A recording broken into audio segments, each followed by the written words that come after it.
अस्सलाम वालेकुम जेमिनाइज, मैं हारिस अज़मी प्रोफेशनल एस्ट्रोलॉजर आपकी खिदमत में हाज़िर हूँ बड़ी एस्ट्रोलॉजिकल रिसर्चेस के साथ। 15 जनवरी से ऑन शुरू होने वाला हफ्ता जेमिनाइज के लिए किसी ब्लेसिंग से कम नहीं है। 18 जनवरी को आपका रूलिंग प्लैनेट डायरेक्ट हो जाएगा and that is your maximum in 2023। आपकी माइंड परफॉर्मेंसेस एंड आपकी नेचुरल स्किल्स फुली एक्टिव हो जाएंगी for your business, for your personality, for your love life, for your education, for your communication. बहुत सारे sectors on हो जाएंगे। जब से नया साल तलू हुआ था मरकरी रेट्रोग्रेड ही चल रहा था। सो ये 18 जनवरी को डायरेक्ट होते ही आपके लिए 2023 की रानाइयाँ प्रोड्यूस करना शुरू करेंगे। अभी तफसील वीडियो में बयान करूँगा। दूसरी टेक्निकल खबर सुनिए कि आपके लिए सूरज आपके 9th एंगल पर अपीयर हो जाएगा 20 जनवरी को। Angles means a new type of behaviour जो सूरज एक नए तर्ज का देगा। सूरज जैसे जैसे मूव करता जाता है मशरक़ से मगरिब तक, या जो ज़मीन उसके इर्द गिर्द घूम रही है, उसके बिहेवियर्स बदलते रहते हैं। जैसे आपको भी पता है कि फजर के वक़्त वही सूरज एक डिफरेंट बिहेव करता है, दोपहर के वक़्त वही सूरज एक डिफरेंट बिहेव करता है, शाम के वक़्त वही सूरज एक डिफरेंट बिहेव करता है। सूरज वही है, सिर्फ एंगुलर चेंजेस की वजह से बिहेवियर बदलता रहता है। आपके लिए सूरज अब 9th एंगल पर आएगा, दिस इज़ बिग वन।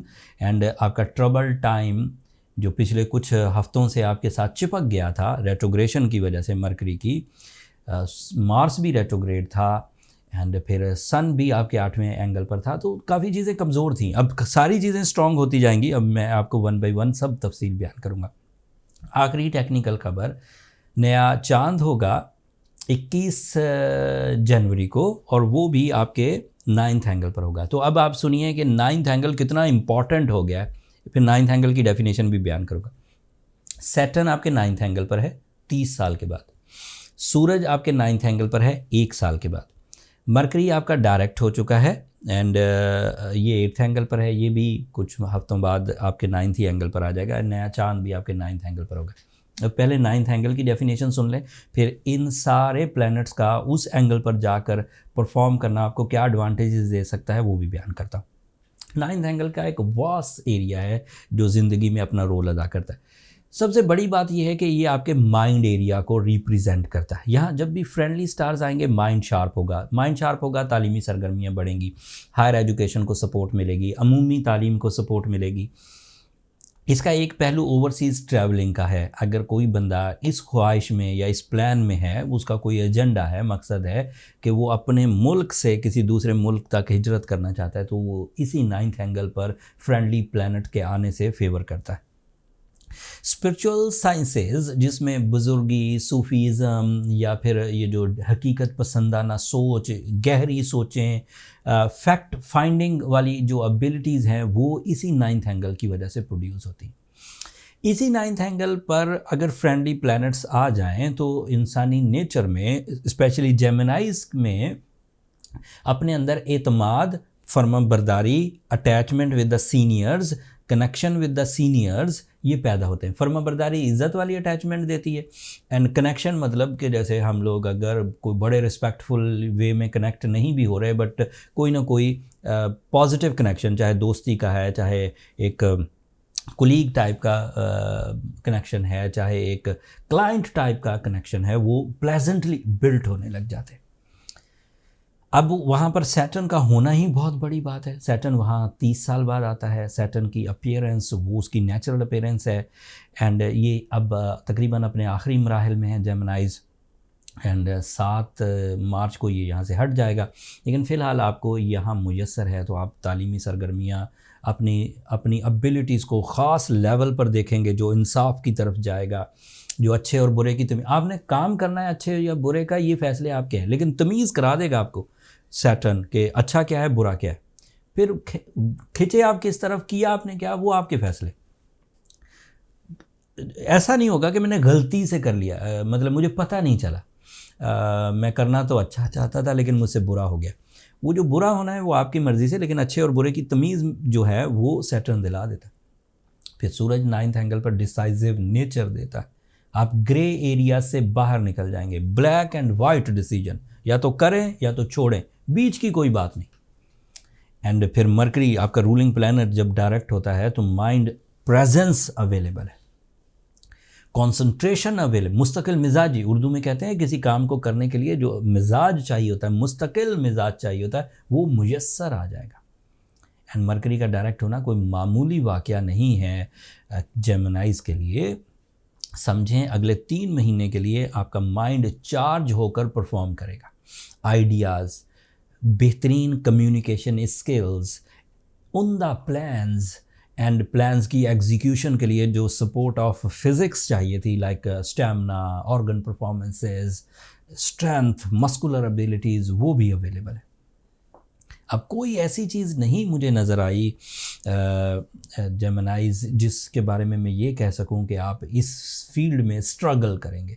एक और ख़बर कि 21 तारीख को जो नया चांद होगा वो भी आपके 9th एंगल पर होगा। That is a spiritual event जिससे आपके अंदर ऐसे जज्बात पैदा होंगे जो रूहानी तर्ज की तरफ आपको ले जा सकते हैं, जो आजिज़ी या इनकिसारी की तरफ आपको लेकर जा सकते हैं, जिसकी वजह से आपके अंदर जो एक सूफ़ी एक्टिविटीज़ है उसकी बहाव में इजाफ़ा हो।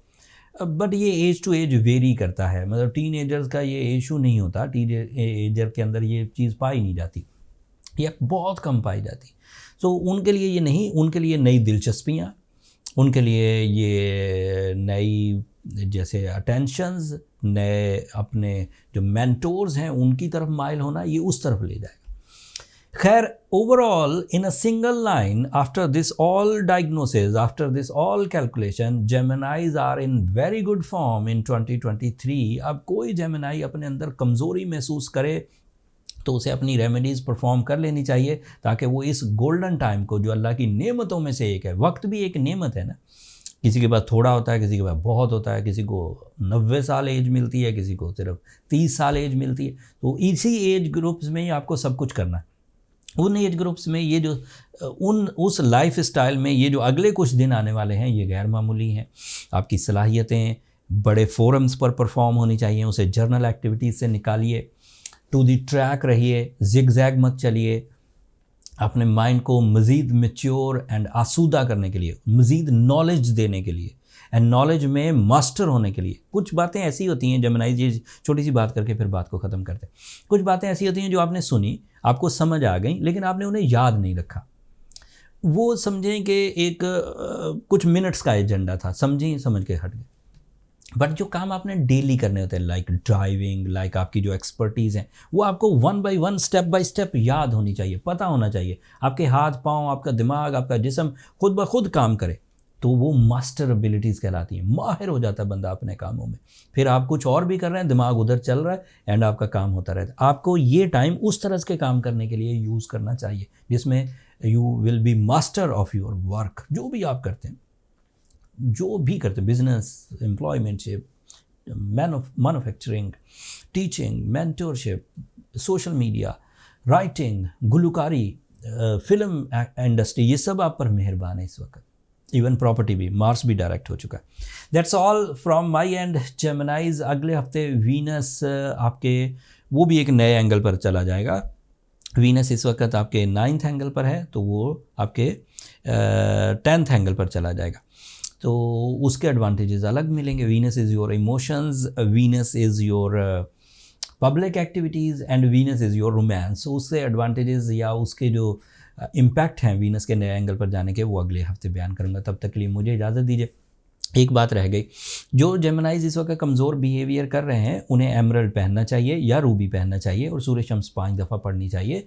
उससे उन्हें एडवांटेजेस मैक्सिमाइज हो जाएंगे और प्रॉब्लम्स रिजॉल्व हो जाएंगी। फिर भी रिजॉल्व ना हो, आप कोई बड़े ही सुस्त साबित हुए हैं अपनी परफॉर्मेंसेस में, तो फिर पर्सनल कैलकुलेशंस की तरफ चले जाइए जेमिनाइज। उससे ये बात पता लग जाएगी कि कहाँ प्रॉब्लम है, कितनी है, कितनी रह गई है रिजॉल्व करने के लिए, और फिर उसे डील किया जा सकता है। उसके लिए नंबर नीचे चलते रहते हैं, आप इन पर रब्ता करके अपने लिए टाइम ले सकते हैं। वो फ्री फोरम नहीं है, होपफुली आप अंडरस्टैंड करेंगे। अगले हफ्ते तक के लिए मुझे इजाज़त दीजिए जेमिनाइज। अगर ये मेरी कोशिशें, मेरी ये कैलकुलेशंस, मेरी यह वीडियो बनाना आपको अच्छा लगता हो, आपको जो इल्म फ़ल्कियात हैं, जो इवेंट्स हैं सोलर सिस्टम के, अगर वो आपको अच्छे लगते हों तो अपनी दुआओं में मुझे और मेरी टीम को ज़रूर याद रखिए एंड चैनल को सब्सक्राइब करना मत भूलिए। आप लोगों की मोहब्बत ही है जो हमें पाकिस्तान में नंबर 1 रखे हुए। अगले हफ्ते मज़ीद एस्ट्रोलॉजिकल जो रिसर्चेज़ हैं, जो तहकीकात हैं, वो करके आपकी खिदमत में हाज़िर होंगे। तब तक के लिए मुझे इजाज़त दीजिए। अल्लाह ने के बाद।